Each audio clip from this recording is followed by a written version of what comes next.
सच का जहां।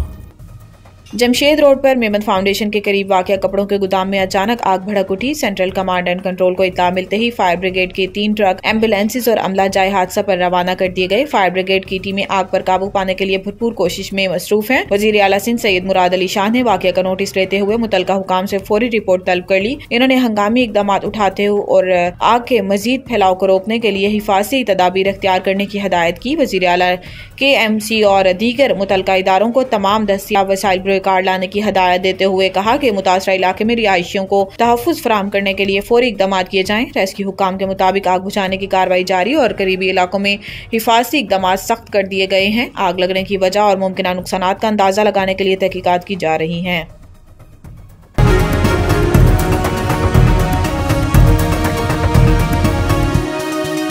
हमारा जहां, सच का जहां।